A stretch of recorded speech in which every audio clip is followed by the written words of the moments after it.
guys. Sunday the 21st of March, midday. Popped onto the allotment to do a bit more, and to try and show you what I recycle as part of the Gladiator challenge for the Southern Hemisphere. Being allotmenteers, we tend to be known as skip divers. We basically, anything whereby somebody's doing a renovation to the house or etc, and they've got a big skip out the front, and we see some wood or we see plastic boxes and cardboard, we tend to go knock on the door and ask whether we can help ourselves to anything. So we're known as skip divers. So I'm going to do a little bit of recycling here, show you what I recycle from home, which I think you've probably seen in the past. But what I'm going to do, I think I'm going to empty some of my bags of stuff I've brought down, and give you a little show of what I've got, because I've got a shed full of stuff. I have actually got to sort it through, so it's an absolute perfect opportunity for me to sort through the stuff and show you what I've got, and then I'm all sorted for the year where I know what I've got, and come back to you. Cheers guys. Right guys, one of the first things is, if you remember, I got 2 trampolines last year. So this fabric here can be cut and used, weed suppressants, there's netting as well.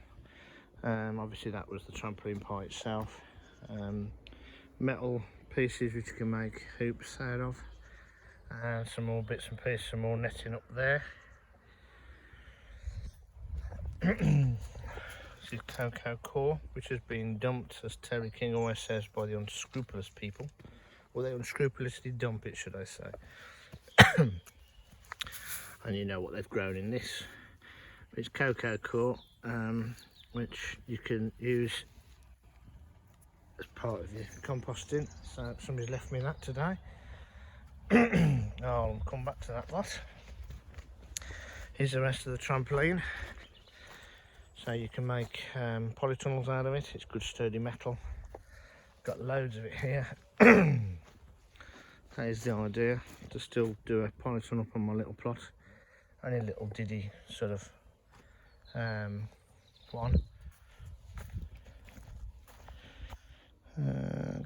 Okay. So yeah, so all of that's recycled. Plastic trim is recycled. All this wood's recycled. Some old shelving units which were in the skip. That's all to be recycled. And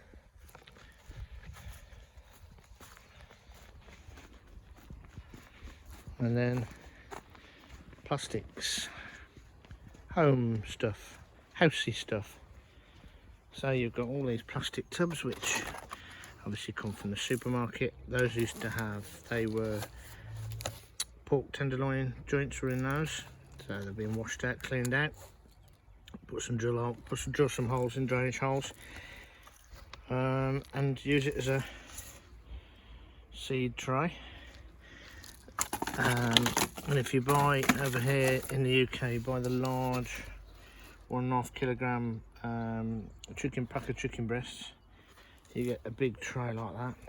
These are really good for if you want to do microgreens.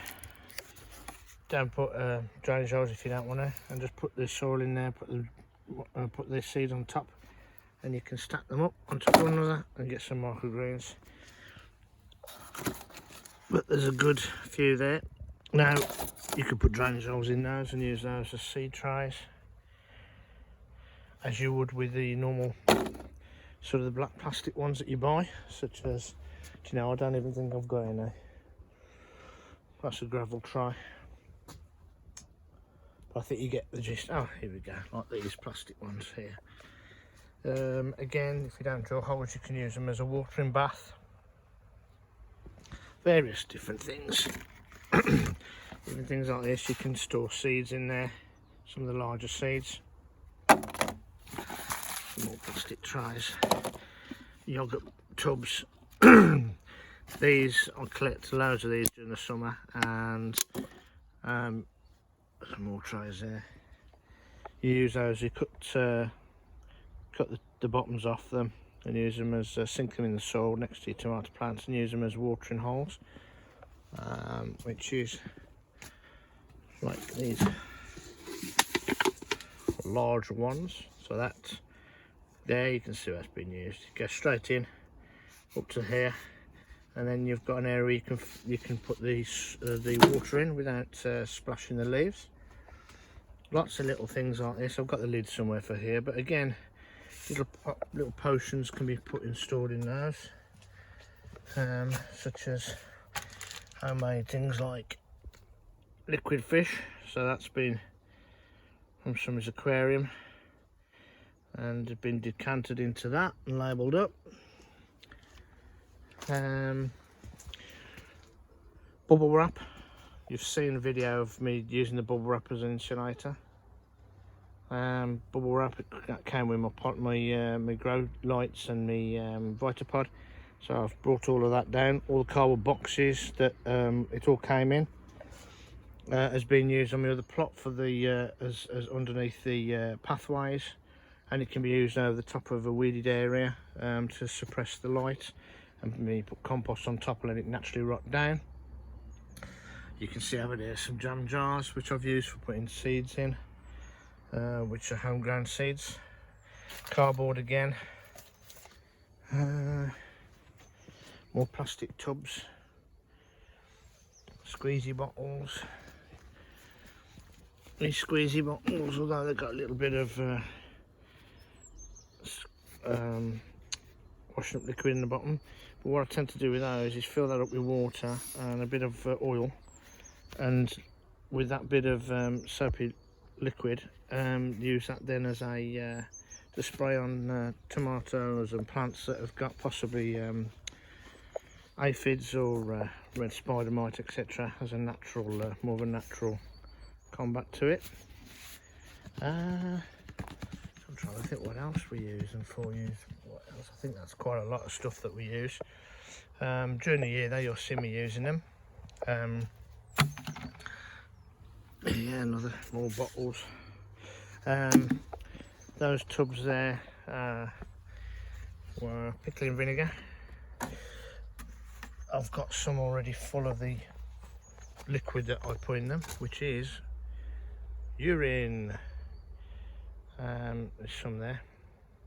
So that's from last year actually. So urine. Yes, don't go spray your salad leaves with it, but diluted down 1 to 10 water. You can use it as a natural nutrient in the soil. Now this is going to sound a bit sexist, it's not, but it's true. You can use women's urine, but if you are going to dilute it more, I tend not to use women's urine, use my own urine, because male's urine isn't not as acidic as women's urine, apparently. But it all gets used. One of the guys that you really need to watch for recycling is Terry King. Garden on a Budget or something, I can't remember. Never remember his name of his channel, but I know it's Terry King. He only lives about 30-40 miles up the road. But he uses lots and lots of things, reuses stuff, because he works for the council on the roads, and he picks up lots of things. And I pick up lots of tips off him. So pop over to his channel if you want any more tips. But as I say, I'll try and think of something I can do this week, showing you me using some of these. I probably can use some of the trays, the seed trays. But yeah, that's what we tend to do on allotments over in the UK. We use a lot of stuff. We reuse a hell of a lot of stuff. I mean, I've got a tree stump there. That's drying out. That's for my friend, the guy that I pick up from work. He's the parrot. That's going to be one of the stands for his new parrot shelf that he's making, because that's a bit wider than the one he's got. Well, it's about 4 times the size. So it'll be a bit more sturdy. It's for his perch. Couldn't think of the word then. So we're going to make a perch out of that. So it's been sat there over winter, just drying out, and then we'll take the clean it all up, make sure there's no nasties on it, so that the parrot doesn't ingest anything that's nasty. And yeah, so we just tend to use everything that we can get our hands on. Something we'll find and we'll think, oh, why not? We can use that for such and such. Not really recycling, but we've got all the netting, old netting that basically you find lying around. Again, it doesn't go into landfill, it comes down to the allotment and we reuse it. I mean, there does come a point where you can't keep reusing it because it's completely fallen to pieces, but generally these things, they last for so long, and it makes you wonder if, unless it goes to a proper recycling place and gets broken down into plastic chips, etc., what on earth it's doing in the ground. It's absolutely terrible, especially when you see some of these documentaries on fish and animals in general, where they've been snagged in plastic stuff and they've ingested it, and it's terrible. So we need to do our bit, and I think as growers we do our bit, but there's lots and lots of things out there we can use to recycle for growing. Anyway, as I said, I'll try and get something where I'm using one this week, but cheers guys, see you later, bye.